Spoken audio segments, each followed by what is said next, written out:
Good evening, everyone. So I want to start our events off by first introducing myself, and my co-owner will also introduce herself. My name is Brittany Bush.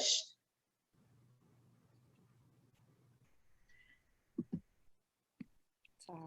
Hi, my name is Shakayla Nunez, and I am co-owner and co-founder of Let's Get Stimulated with Brittany Bush. And today for our October seminar, we are so excited to present Let's Get Stimulated Goes Pink with Susan G. Komen. And our mission for Let's Get Stimulated is that we're dedicated to providing financial assistance to high school and undergraduate minority students who are wishing to pursue a degree in science, technology, engineering, and math. Our vision is to be a world-renowned program that promotes financial support and academic excellence to minority students seeking a continued education in science, technology, engineering, or mathematics. So without further ado, we will have Dr. Alyssa Cobbs to introduce our two speakers this evening and with the reading of their bios. All right, hello everyone. So I'll start by first introducing Crystal C. Lipsey. She earned her PhD in biomedical sciences from Morehouse School of Medicine. Her dissertation research titled Combating Obesity-Related Cancer Outcomes with Leptin Antagonists focused on investigating and blocking pathways associated with leptin-induced cancer progression in aggressive and invasive obesity-related cancers. Her dissertation work found that leptin plays a key role in the growth and proliferation of triple negative breast cancer cells, as well as serving as a potential link between leptin signaling and activation pathways associated with chemotherapeutic resistance. As a Morehouse School of Medicine RISE Fellow, Crystal participated in the National Institutes of Health Graduate Partnerships Program and was selected to become the National Cancer Institute I-Corps Scholar. During her tenure as an I-Corps Scholar, she conducted collaborative research in laboratories at both her school, Morehouse School of Medicine, and the National Cancer Institute. Crystal is currently a Cancer Research Training Award postdoctoral fellow in the Gottesman Lab at the National Cancer Institute. Her current research focuses on mechanisms of multi-drug resistance to taxanes and platinum-based drugs in cancer. In addition to her role as a researcher, Crystal is a 2020 Scientist Mentoring and Diversity Program Scholar for Medical Technology. Outside of the lab, Crystal enjoys reading and honing her communication skills. She is also learning Spanish. So without further ado, I'll introduce Crystal.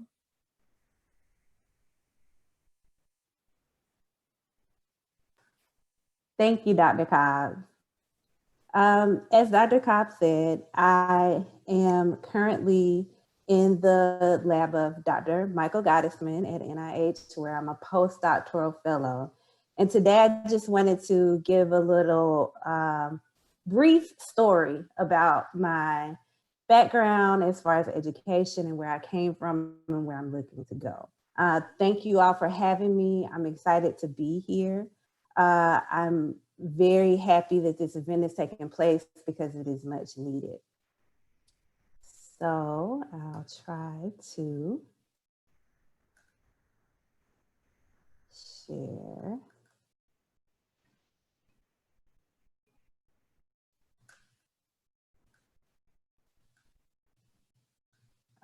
Okay.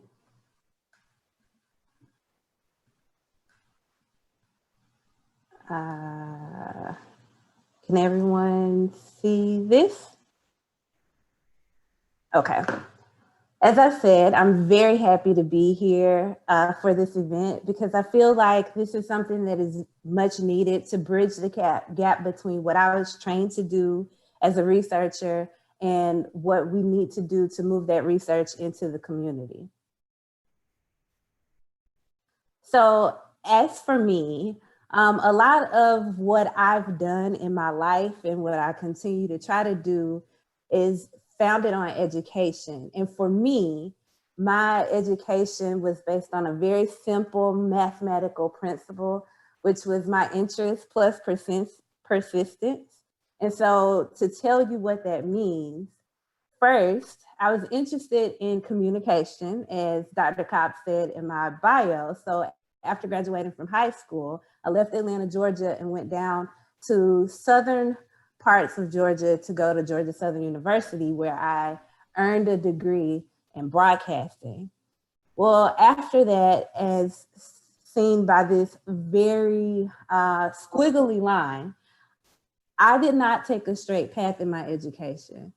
I did earn my degree, but after earning my degree, I took some jobs. I worked at a television station. That only went for about 2 years.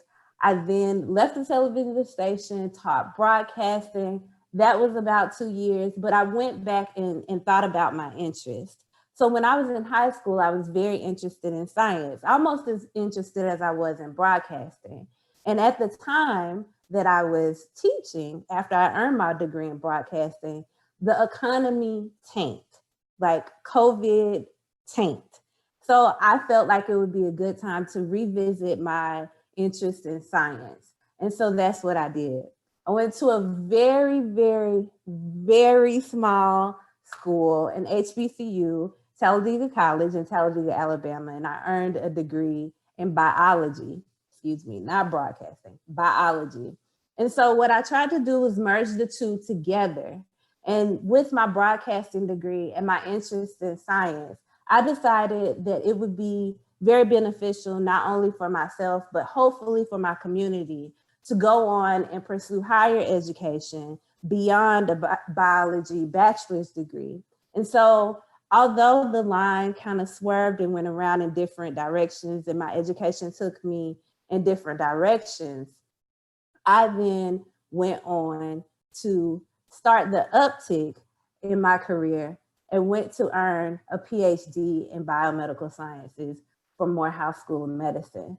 Now, this was interesting because my interest and my persistence led me to look at cancer. So the reason why I was interested in cancer was because I had several friends whose mothers had either been diagnosed with cancer or diagnosed and passed away. And so I knew that cancer was a disease that was affecting many people in our community as minority women. And so in doing that, I then did dissertation research that looked at the link between obesity and cancer. And like Dr. Cobb said, specifically, I looked at a triple negative breast cancer, which is a very aggressive, very invasive disease. And it not only affects African-American women at higher rates, we also die from this disease more than any other racial group as well. And what I found while researching this was that there's a protein that's secreted from fat cells that is able to bind to cancer cells.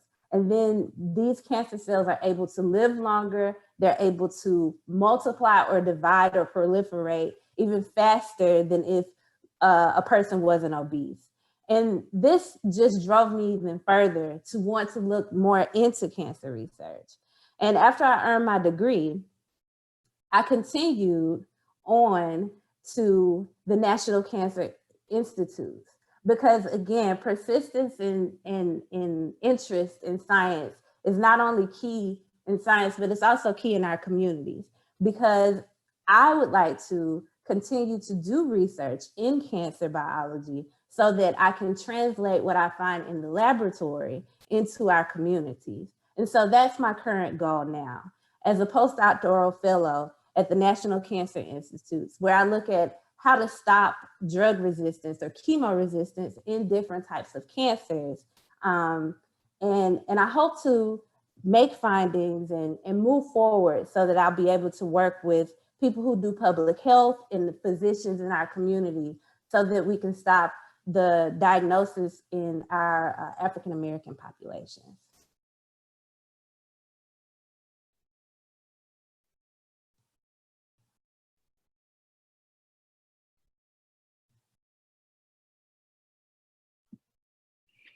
Thank you, Dr. Lipsy, for that wonderful presentation. And now, Dr. Alyssa Cobbs, if we can just have you to introduce our, well, before we do that, let's, thank you so much, Alyssa. Thank you so much, Crystal. And now let's have a special self-introduction from our two survivors, Dr. Erica and, Miss Erica and Miss Kendra, letting us know your names and just how long you all have been in remission.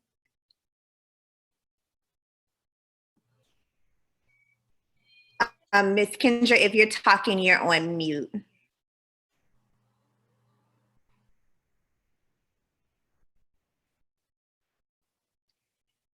No. It should be the mute button at the bottom of the screen.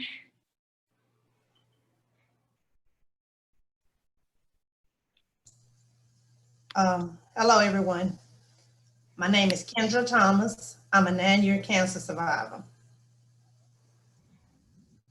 And I'm Erica Evans, and I've been in remission for 18 months.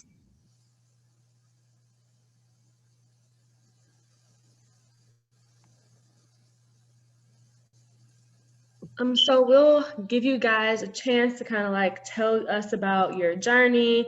How did you feel about being diagnosed all the way up until you getting the exciting news of being deemed a survivor? So whoever wants to go first, I'll open the floor to you both.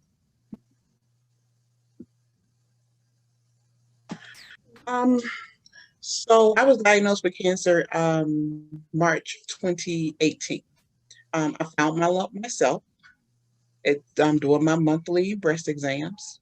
It took me 6 months to convince someone that it was a lump.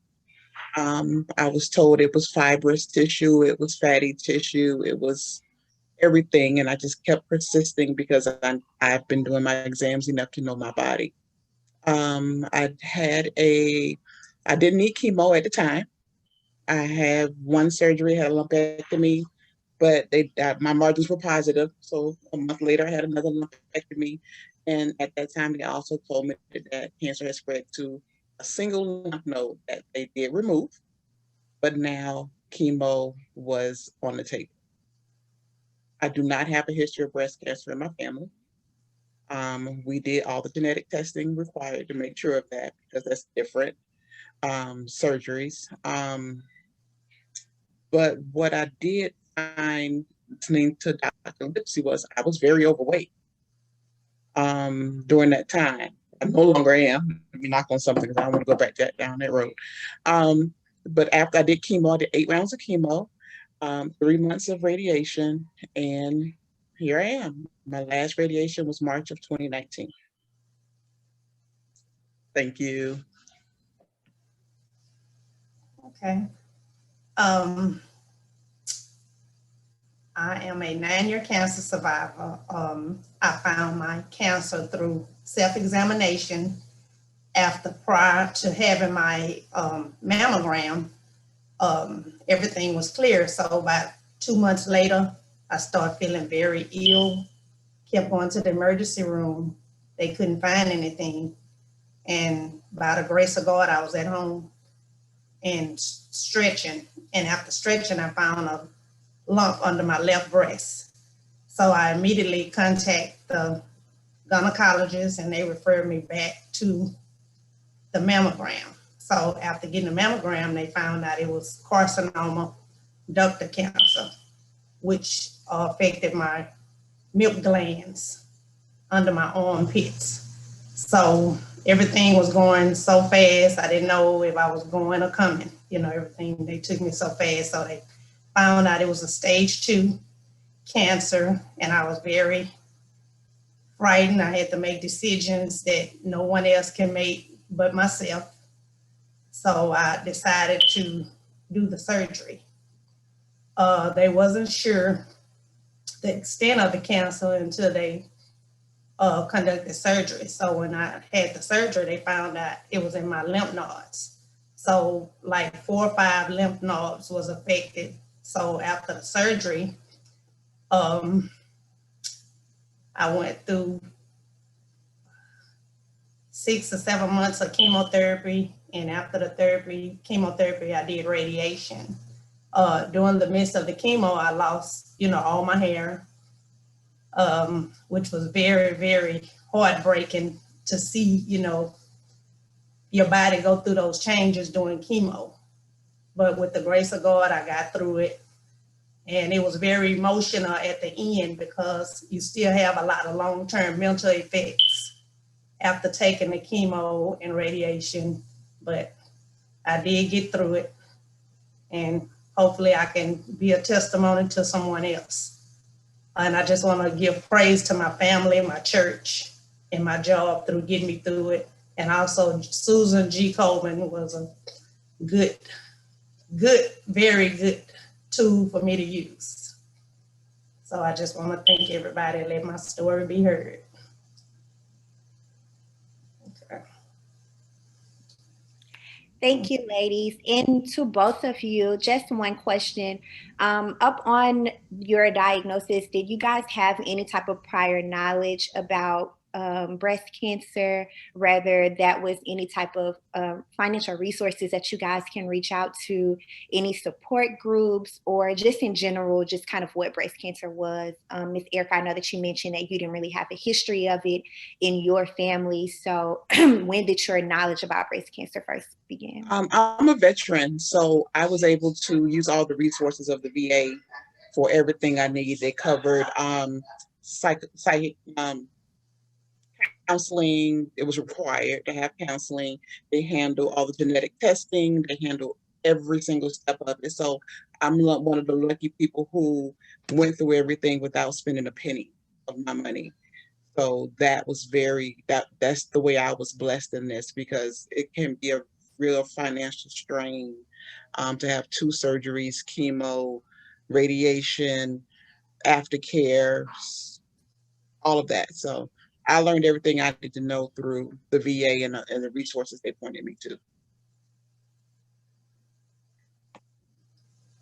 Okay, I was very blessed. I am a federal worker with Blue Cross Blue Shield, but with that, it was very expensive. The copay, it was a financial strain. But after going through so many treatments, I, met my limit. The chemo was very expensive. It was like 30% of Blue Cross Blue Shield. I was able to get, some payment plans until I met my goal. And once we, going to the doctor 2 and 3 times a week, parking was expensive, and you run into problems because your income have to be a certain net. And if you meet those goals, you don't qualify for a lot of things, even though you're not working, but they go by your tax return. And it was very hard and very stressful, but I got through it. And I hope by Miss Ross being here that she can open the doors up for people that do have a job and an income to get, financial help. Because even though you working, you still not, on the payroll. And it's very expensive cancer, and they can be very depressing and getting doors slammed in your face because you can't get the best care because you have a job. So that was one of my struggles. I also have a quick question for you both. Everyone, I'm a mental illness specialist. That's what I study. So I have a very, very firm attachment to how people feel about receiving certain news. How did you guys handle going through a diagnosis like that? For me, it was very devastating. But once again, when I received the news, I told my family, and I called my pastor, bugged the church, wanted to talk to him, and him and the first lady, they was right there by my side. And it was a journey, but if I didn't have Christ in my life, I probably would have went under. And I always, keep that in my mind, without faith, I don't know where would I be, because my faith took me on a roller coaster ride that I had never been before. and it was very, very hard and depressing. They used to laugh at me, the doctors, because they was like, I'm gonna put you on this depression medicine. I'm like, no, I'm using my faith. I'm gonna trust God that I'm gonna get through this. And if I had a question, I would reach out to my pastor. They prayed, and rocks cried out. That's how I got through my journey. I think I knew before I got actually diagnosed. I knew it was going to be a cancer diagnosis. So I was more or less okay. They were like, it's just a lumpectomy, you're fine.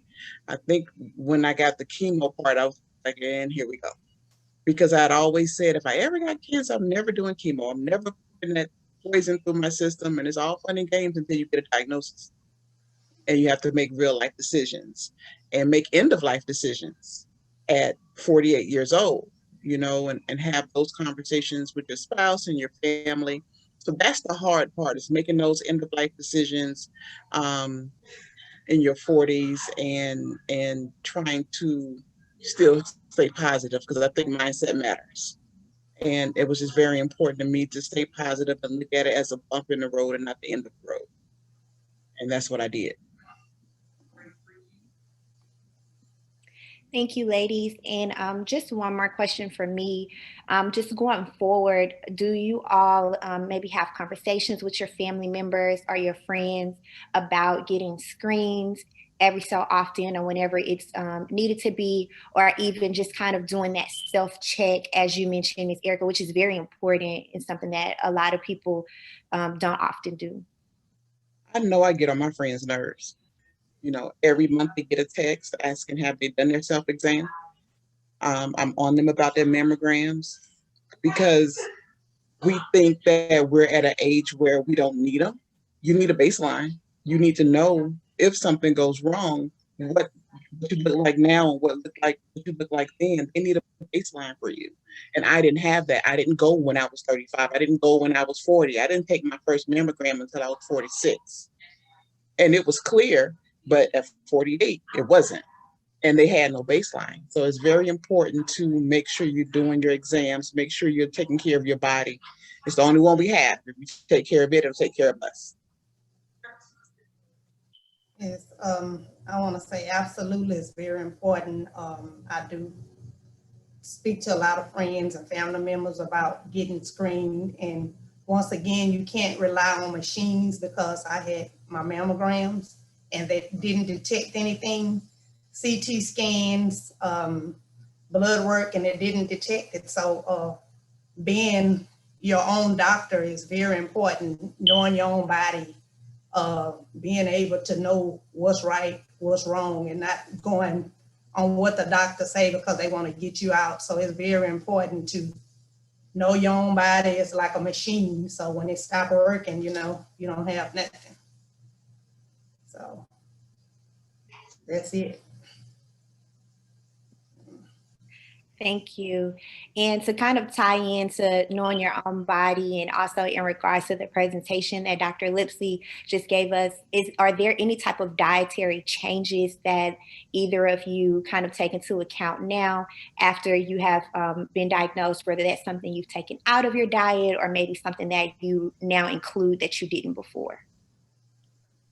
All alkaline as much as possible, lots of greens, just trying to stay as healthy as I can. I've dropped 50 pounds. I have 25 more to go, and just trying to be as physically healthy as possible and being cognizant of what I'm putting into my body. Well, I must admit, I was a stickler, going through my journey. But as years and months went on, I got back into those chip bags, and I'm doing better. So with the grace of God, I'm doing better. So y'all pray for me with the chips and the red hots. We love honesty with Let's Get Stimulated. So that's great. So now we would turn it over to Dr. Cobbs as she introduces our speaker of the night from Susan G. Komen. Thank you, Shakayla. So the next speaker will be Thayru Ross. She's a program manager at Susan G. Komen. She is also a native ATLian, and Thayru spent 5 years at the Komen Atlanta affiliate, working her way up from events intern to mission manager. Thrust into the breast cancer world after it hit home, Thayru has been a part of the Komen family since 2015. After her mother was diagnosed with breast cancer, she had a calling to be more than pink. She wanted to do everything she could to make sure women, especially Black women, did not have to fear this terrible disease. Prior to Komen, Thayru worked in sports and entertainment and has used those skills in her role to serve her community. She earned her Bachelor's of Science in Sports Administration from the University of Miami, and when she is not trying to improve breast cancer outcomes, Thayru enjoys eating, traveling, and sports. So I'd like to now introduce Thayru Ross. Thank you for that introduction, Alyssa. And I am going to also attempt to share my screen. So let's hope I do this correctly.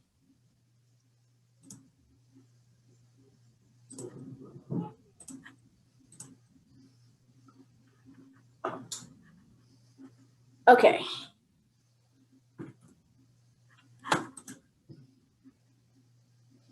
So I always like to start with my why, just because I am in no way, shape, or form a medical professional like all of you doctors who are on with us tonight. That is not my role. And as was mentioned in my bio, my mother was diagnosed with breast cancer in 2015, and prior to that, my grandmother, so her mother, was also diagnosed with breast cancer. So they're both survivors to this day. So the work that I do is personal for me, and I'm working every day to try to end this cycle.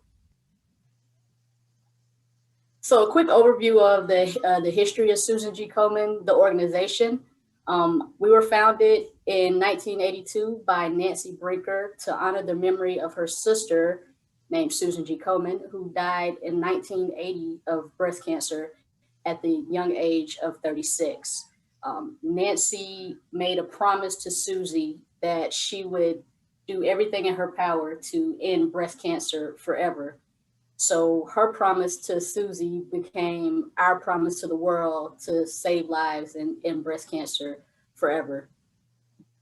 To date, we have invested more than $3 billion in research, community health, and advocacy. And our efforts have helped to contribute to a 40% decline in mortality from 1989 to 2016.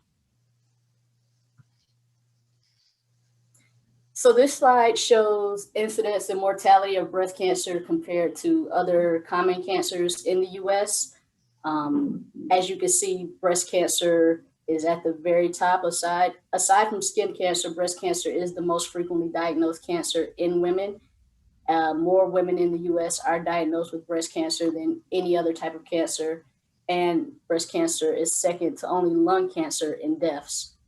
In 2020, this year, it's expected that over 42,000 people, unfortunately, will die from breast cancer. And in men, although rare, breast cancer in men does happen. We know men have breast tissue as well, just not as much as women. So it is estimated that there'll be 2,620 new cases of breast cancer in men with 520 deaths. So our mission at Komen is to save lives by meeting the most critical needs in our communities and investing in breakthrough research to prevent and cure cancer, breast cancer. So a lot of breast cancer organizations have like one thing that they specialize in, be it research or support group or things like that, and they stick to that. Komen, on the other hand, is the only organization that has a 360-degree approach to fighting breast cancer. So that includes research, treatment assistance, advocacy, and access to services. We've invested over 1.1 billion to research. Drug and resistance and metastasis covers over 70% of our research grant funding, and metastasis is stage 4 breast cancer. And a lot of the money that we donate for research also goes to health disparities.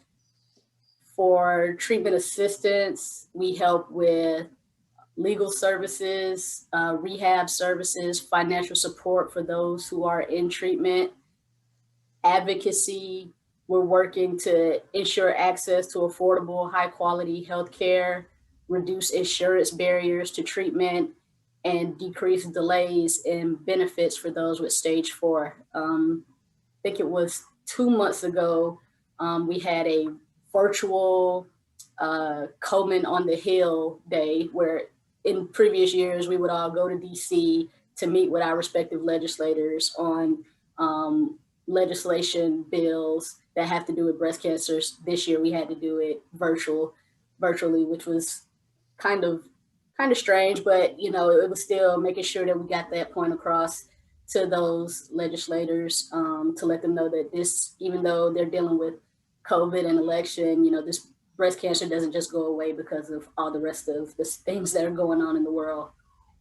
And one of the biggest pieces that, at least that I deal with, is the access to services. So education, helping with screening and diagnostic exams, and navigation.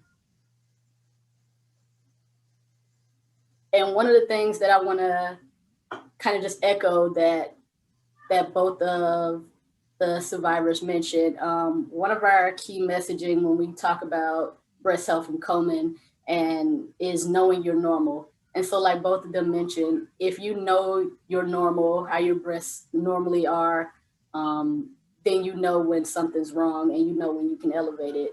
Nobody knows your body better than you. So it's important to know the look, the feel on a regular day so that you can know when something strange is happening and you can elevate that to your doctor.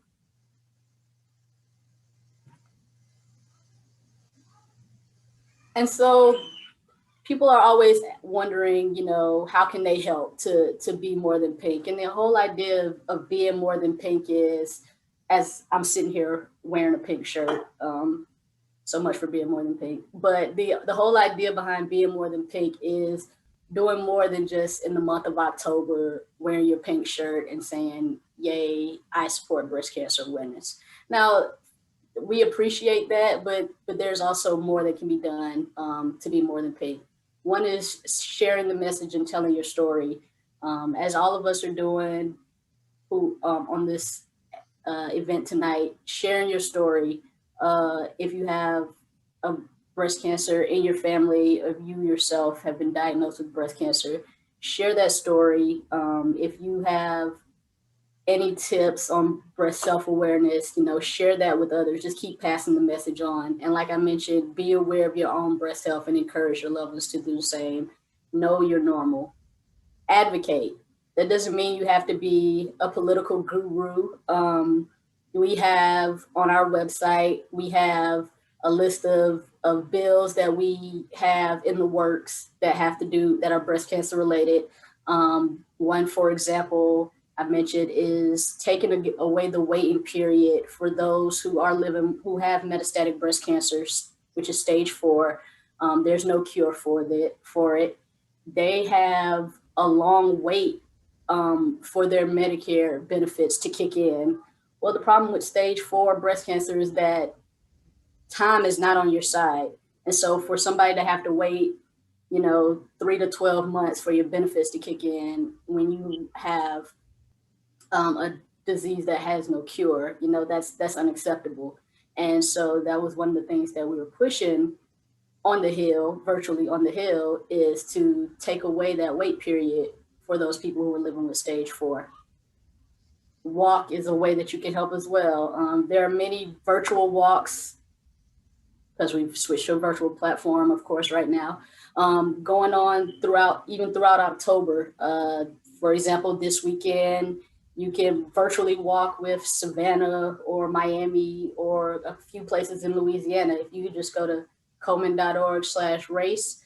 You can find a walk that you can get involved in. Since they're virtual, they are free to sign up for, and that can connect you with other people who have this interest as well, other survivors, other people who just want to do more.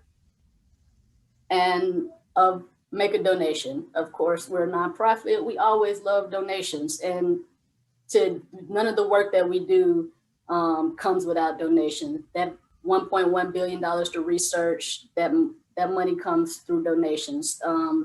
For people who need to get mammograms and can't afford it, that comes through donations. And throughout this month of October, whatever you donate, your gift will automatically be tripled thanks to Bank of America, a partnership they have with us right now where they are tripling all donations made this month. So if you donate enough for one person to get a clinical breast exam, then you've donated enough for 3 people without even trying. And another kind of different way, but doesn't require you to do anything extra than what you're already doing. I know if you know, like me, you were on Amazon yesterday and the day before for Amazon Prime Days. Even though they just ended, you can still go to smile.amazon.com whenever you shop on Amazon, and it's an automatic way to donate to Komen at no additional cost to you. So you can just designate Susan G. Komen as your charity of choice, and as you're going through Amazon, loading up that cart, Amazon will donate a percentage to Susan G. Komen.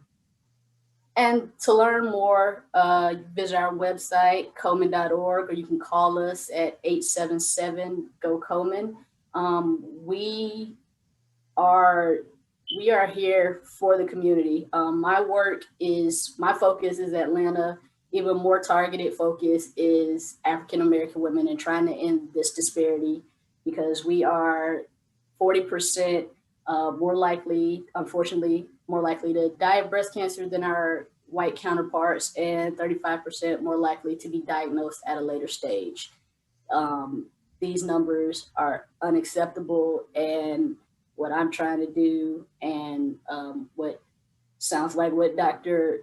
Crystal is trying to do is try to end these numbers and figure out how we can best beat that.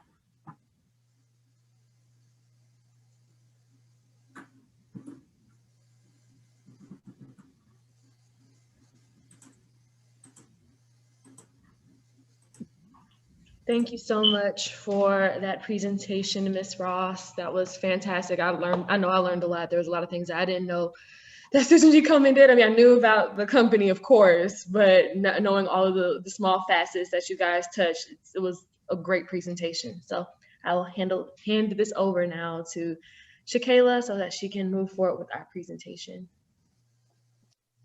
Thank you, ladies, so much.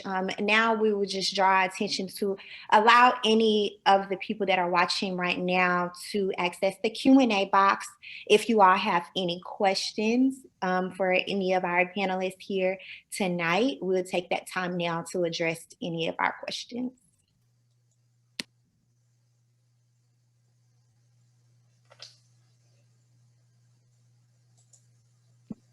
And while we're waiting, Ms. Ross, I have a question. Do you guys have any, you probably have said this already, do you guys have any type of volunteer opportunities? If there was a way that I kind of just wanted to come and see what the day in the life of working at Susan G. Komen was, do you guys offer any of that?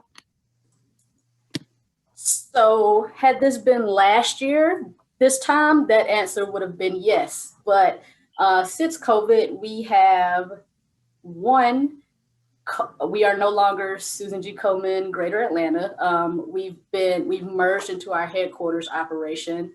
So I don't work for Susan G. Komen Greater Atlanta anymore. I work for Susan G. Komen, and I cover the Atlanta market. And also, this is my office. So we are all working from home now. So there is no come in and see what a day is like, because you would just be sitting here in my office. And so with things changing. Those volunteer opportunities, as of right now, don't exist as they did in the past. Because we don't have an office, and like I said, we're no longer Susan G. Komen Greater Atlanta. We're now under our headquarters operation. So things are shifting right now. Thank you. And I have a question in the chat box, and this is for everyone. What do you think is the biggest misconception about breast cancer among women and also amongst Black women?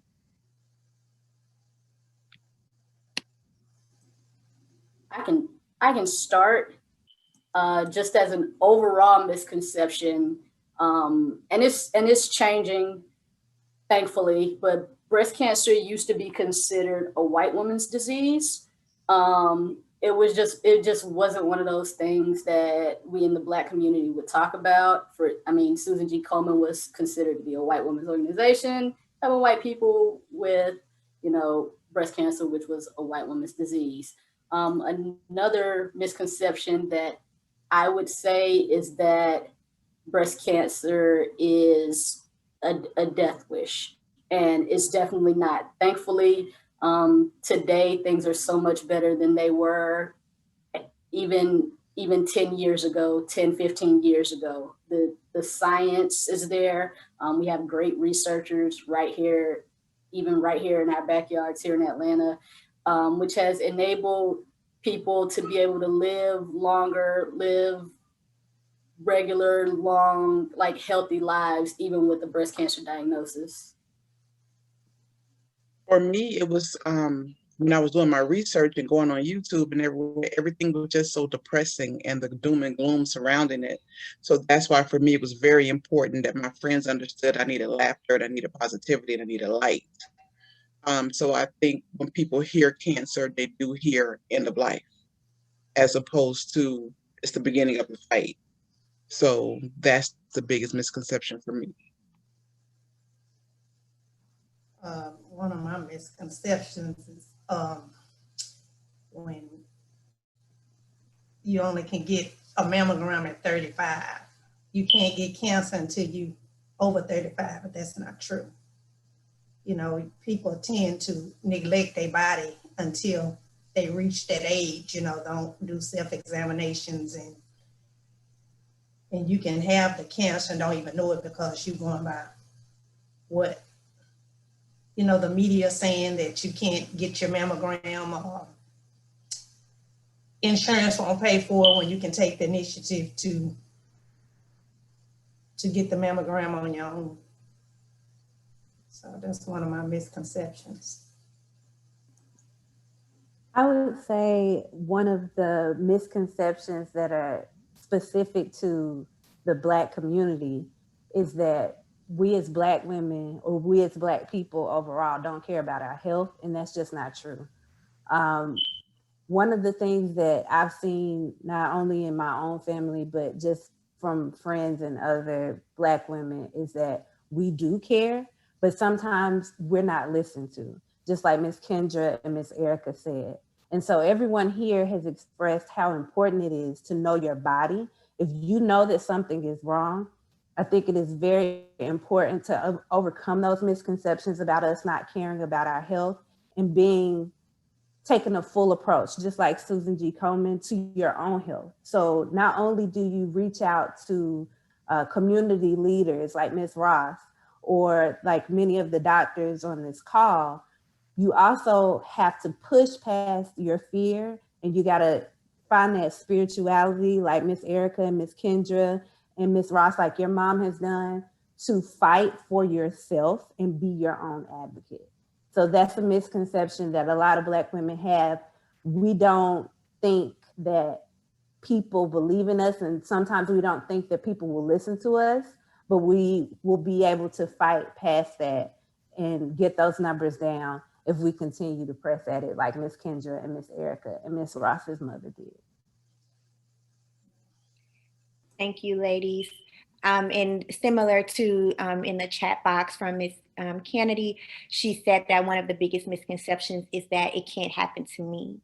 So a lot of people also think of that. We also have a question from Facebook.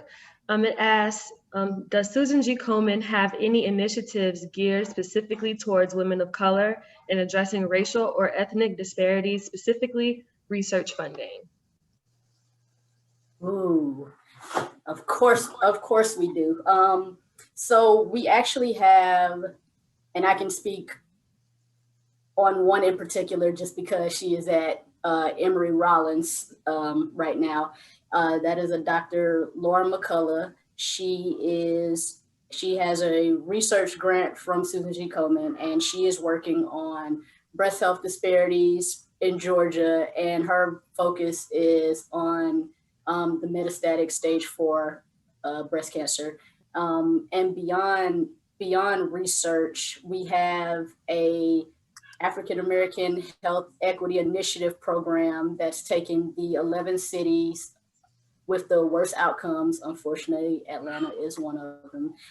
And we have almost like a separate group focusing strictly on those 11 cities and trying to work out why these disparities are the way they are within those 11 cities, what needs to happen from a systems change level, not just talking to the patients, because a lot of disparity work tends to go into trying to educate the patients, but we all know, as Dr. Lipsy just said, that we have to start, we also can't forget about these systems that are helping create these disparities, from things like not listening to us when we're trying to advocate for ourselves. So that is definitely something that we are putting a lot of focus in. It's something that I'm putting a lot of focus in, not on the research side, because that's not my cup of tea, but we do have some great researchers even here in Atlanta. So great question. Thank you. And Dr. Lipsy, we have a question for you. What was your biggest finding doing your research of breast cancer, and how do you think furthering your studies can help those diagnosed with breast cancer? That's a great question. My biggest finding during my dissertation research when I was in my PhD program was that we already knew that being overweight or obese was an impact factor that could increase your chances for having breast cancer or for being diagnosed with breast cancer. But the larger finding that we saw when I was doing my project was that not only there was something inside of us being produced in our own body by our fat cells that drove the disease. And if you already had breast cancer and you were obese, those cancer cells could basically talk to our fat cells. And our fat cells were sending a message to say, hey, it's okay, stick around, grow, divide, take over. But in the larger context, that goes back to what Miss Erica was saying and what Miss Kendra was saying and Miss Ross. Everybody is saying the same thing. We have to take care of ourselves. We have to be active. We have to eat right. And we have to be moderate with those things that we do like and find enjoyment with, the sweets, and some people drink and things like that. You have to be moderate. But most of all, the biggest thing is you have to know your body is also a factor, and the factors that you can control, like your weight and your exercise routine, are key factors in prevention. And I'm from the South. My mother's from Alabama. My dad is from South Carolina. And I grew up hearing older women in my family say that an ounce of prevention is worth a pound of cure. And what that basically means is prevention is the best medicine. So we have to eat right. We have to exercise. And then as far as furthering my studies and how it can help those that are diagnosed with breast cancer, again, Ms. Ross at Susan G. Komen spoke to metastasis and chemo resistance. So now I work more with chemo resistance. So if the cancer is resistant to the chemotherapy, those outcomes are very bad. So what I want to do in furthering my research is figure out how we can make those cancer cells and those tumors for higher stage breast cancers, especially, become more susceptible or react more to the chemotherapies that we have, especially at a lower rate. Because like Ms. Kendra said, you know, I can't imagine the side effects of chemotherapy because thank God I haven't gone through that. But if you do have to have chemo or radiation or something like that, we as scientists want to, and physicians want to make sure that that chemotherapy or that medicine isn't as harmful to you. It's gonna be more harmful to that cancer. And so that's what I hope to do with my research moving forward.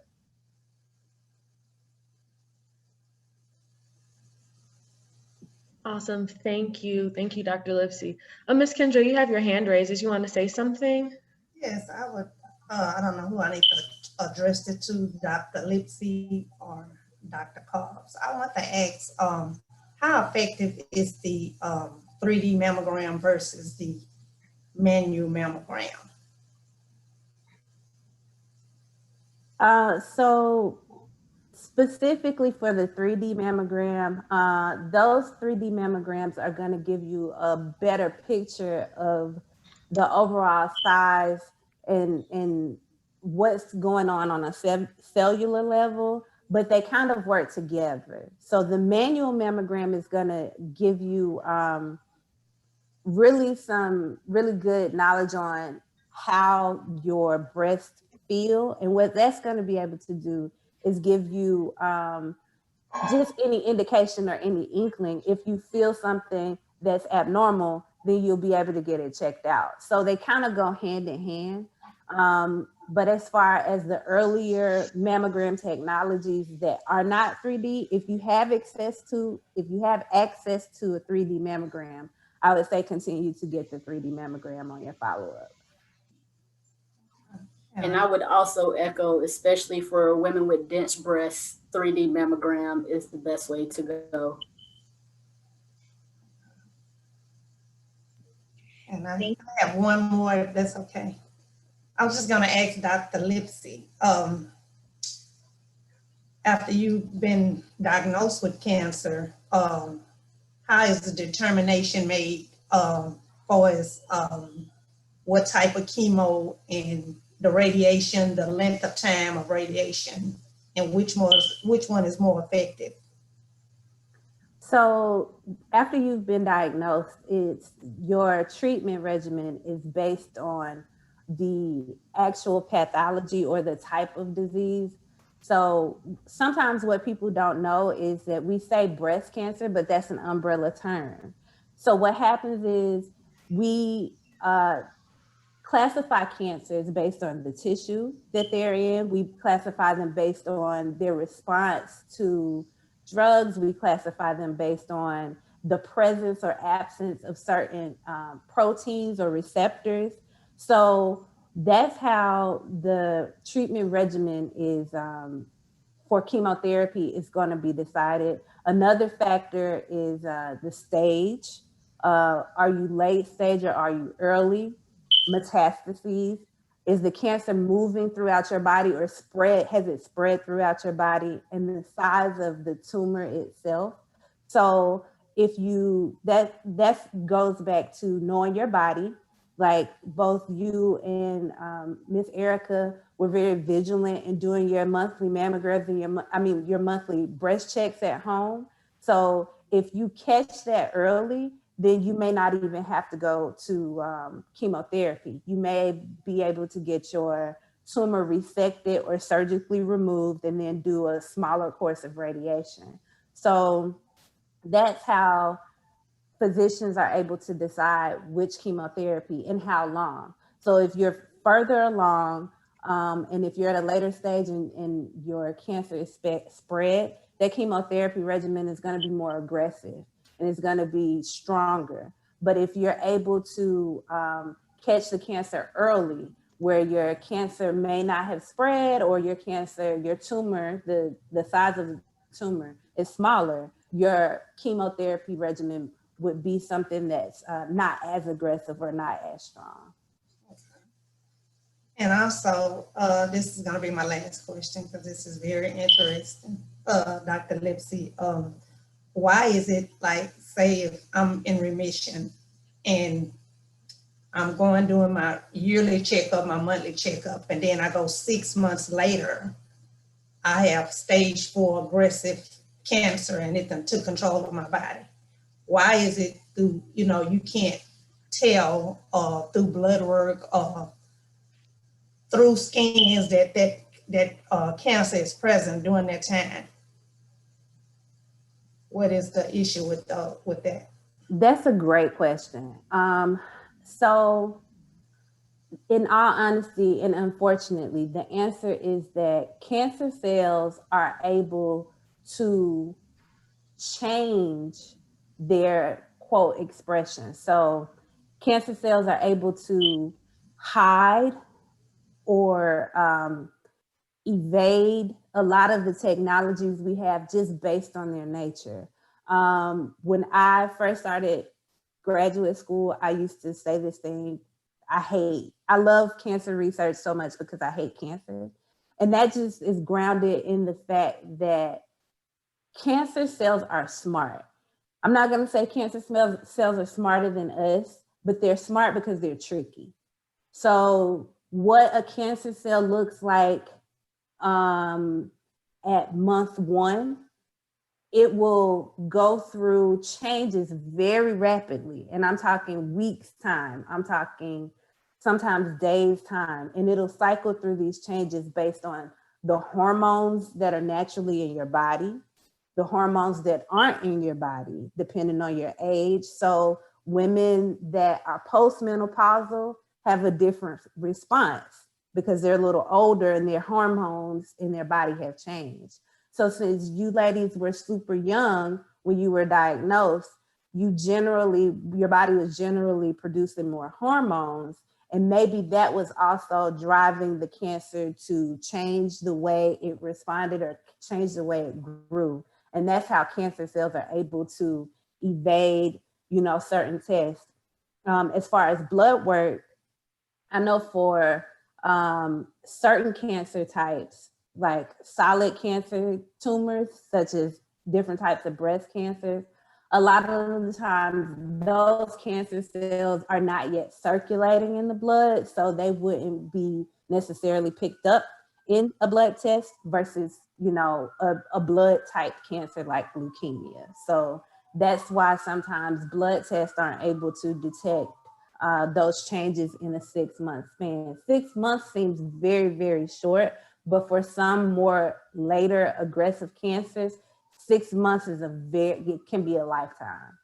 So it's really important. Like you all have stressed the monthly at-home checks. Keep texting your friends. And even when another thing that we haven't talked about, you all have touched on previously with age, as soon as your little cousin, your little sister, the little girl next door, your daughter starts her cycle, go ahead and show her how to do breast checks, because once you start your cycle, your hormones are cycling through your body. And we know that in Black women, women that have cancer at a younger age, it tends to be a little bit more aggressive. It tends to be a little bit more metastatic. That's a health disparity that we don't necessarily understand just yet, but there are a lot of people trying to understand that and figure that out so that we can stop that process. Thank you so much, Dr. Lipsy. And for our final question that we have, this one is to our survivors. It says, after surviving breast cancer, how do you think those around you could have better supported you through your journey?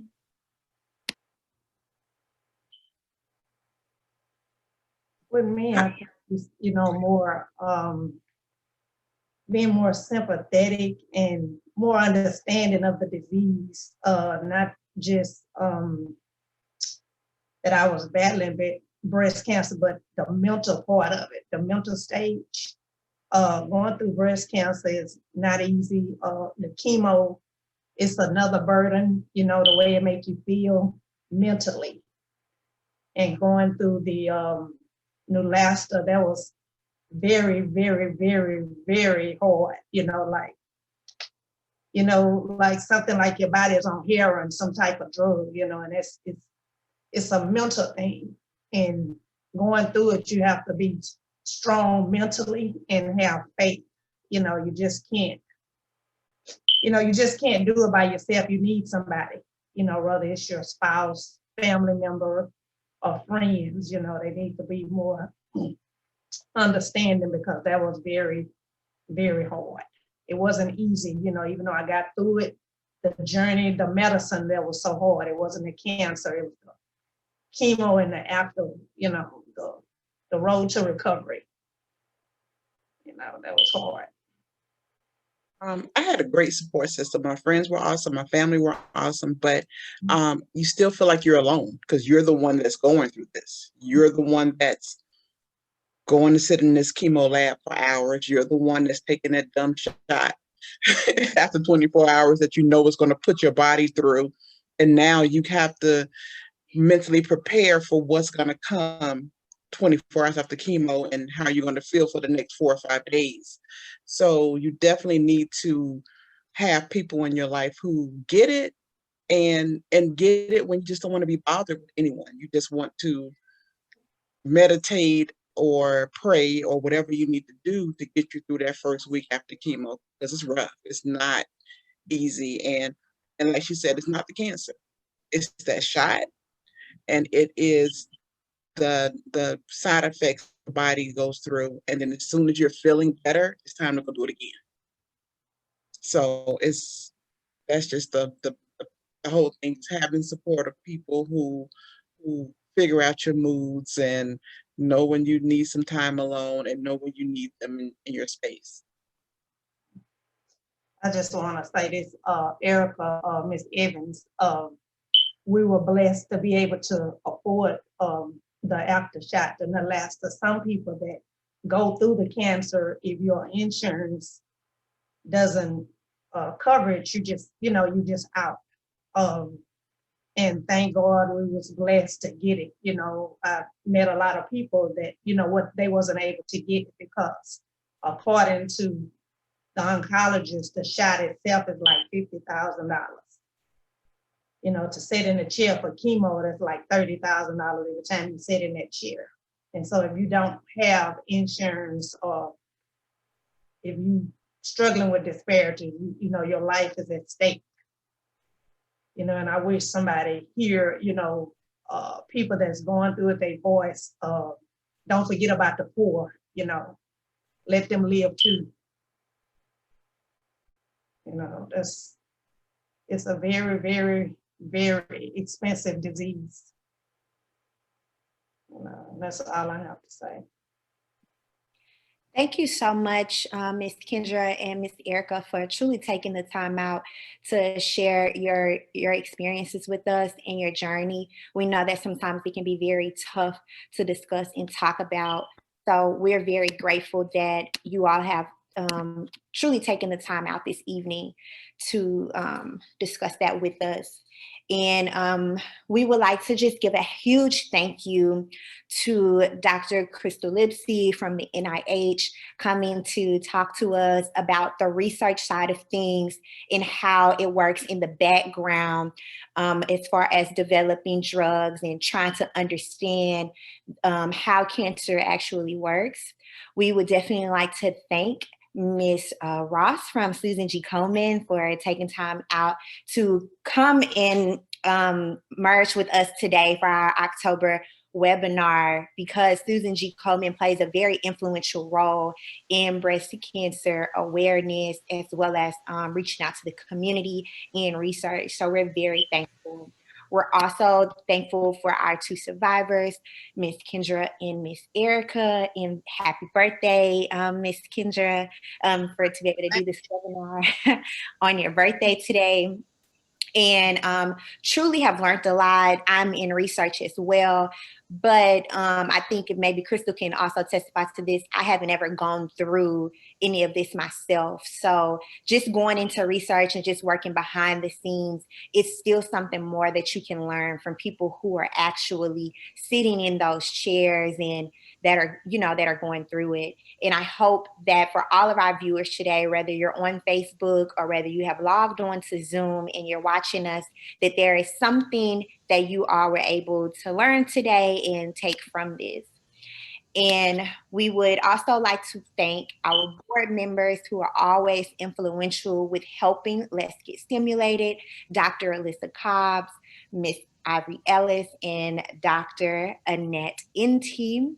If you have any questions for anything that we've had today, please connect with us on letsgetstimulated@gmail.com. Also, you can reach us on Instagram at lets_get_stimulated, in our website at www.letsgetstimulated.org. We're always taking donations through our PayPal or our Zelle, either through our website or directly through PayPal or Zelle using our email address, as all of our donations go towards our scholarships for our students, our minority students, as we're always trying to encourage our minority students to enter into STEM careers, as well as go to college and major in STEM, where they can one day hope to help find a cure for, if not breast cancer, then one of our other cancers that we have, because research is a very fundamental part of driving those cures to research. In lieu of what Shakayla has just said, we have merchandise that we sell in order for us to raise money for these scholarships. And on this slide, we are just showing two of our promotional items. The one on, I want to say my left, hopefully it's your left too, is the silver water bottle. It's 26 ounces, it's very nice, very sturdy, it has our logo on it. Help spread the word to everyone else. And we also have the coffee mug, which is great. I have one, Shakayla has one, and we enjoy having it. It's definitely a conversation starter because let's get stimulated. So all of these proceeds yet again go towards our scholarships and creating the next person to join the STEM field and potentially, like Shakayla said, cure metastatic for breast cancer, because there's no cure for it yet. So, and lastly, we want to thank our attendees. Again, we want to thank our panelists. This one I have ran smoothly at all if it weren't for you all. And to our viewers, we throw these events for you so that you guys can learn and be motivated and encouraged to continue or to start talking about STEM and being interested in STEM careers. This is our science seminar. So me and Shakayla, and as you heard, Dr. Lipsy and Dr. Cobbs and a lot of other people that we're involved with, we're all scientists and we all have a huge passion for ridding the world of whatever disease we're specializing in. So hopefully we can continue to do events like this so that we can spread knowledge of what is passionate to us, which is helping the world, for lack of better terms, and to put it broadly. So thank you again for joining, and that is the end of our event. Thank you all, and have a great evening.